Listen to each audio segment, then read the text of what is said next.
ಎಲ್ರಿಗೂ ನಮಸ್ಕಾರ. ಇಂದಿನ ವಿಡಿಯೋದಲ್ಲಿ ಕನ್ನಡದ ಡೈನಾಮಿಕ್ ಸ್ಟಾರ್ ಎಂದೇ ಖ್ಯಾತಿಯಾಗಿರುವಂಥ ಡೈನಾಮಿಕ್ ಸ್ಟಾರ್ ದೇವರಾಜ್ ಸರ್ ಅವರ ಒಂದು ಧ್ವನಿಯ ಅನುಕರಣೆಯ ಪ್ರಯತ್ನವನ್ನು ಮಾಡ್ತಾಯಿದ್ದೀನಿ.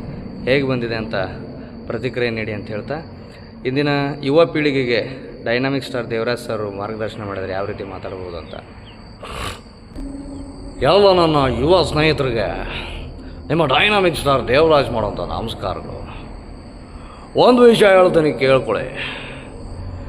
ಈ ಒಂದು ವಯಸ್ಸಲ್ಲಿ ನಿಮಗೆ ಏನು ಬೇಕು ಕೇಳಿ ಅಂತೇಳಿ ನಿಮ್ಮನ್ನು ಸಾಕಿ ಸಲುಹಿದಂಥ ನಿಮ್ಮ ತಂದೆ ತಾಯಿಗಳು ನಿಮಗೆ ಮುಖ್ಯ ಆಗಬೇಕು ಹೊರತು ನೆನೆ ಮನೆ ಬಂದಿರುವಂಥ ಪ್ರೀತಿ ನಿಮಗೆ ಮುಖ್ಯ ಆಗಬಾರ್ದು.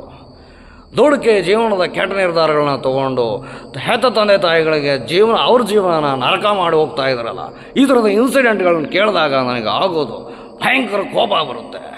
ಈ ಯುವಕರಿಗೆ ವಿವೇಕನೇ ಇಲ್ಲ ಅಂತ.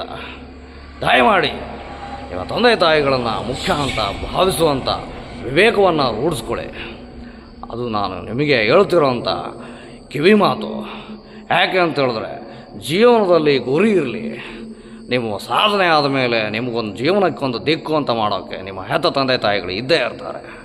ಅದನ್ನು ಮರಿಬೇಡಿ ಅಂತ ಹೇಳ್ತಾ, ಈ ಸಂದರ್ಭದಲ್ಲಿ ಇಷ್ಟು ಮಾತ್ರ ಹೇಳ್ತಾ ನನ್ನ ಮಾತನ್ನು ಮುಗಿಸ್ತಾ ಇದ್ದೀನಿ. ಎಲ್ರಿಗೂ ನಮಸ್ಕಾರ.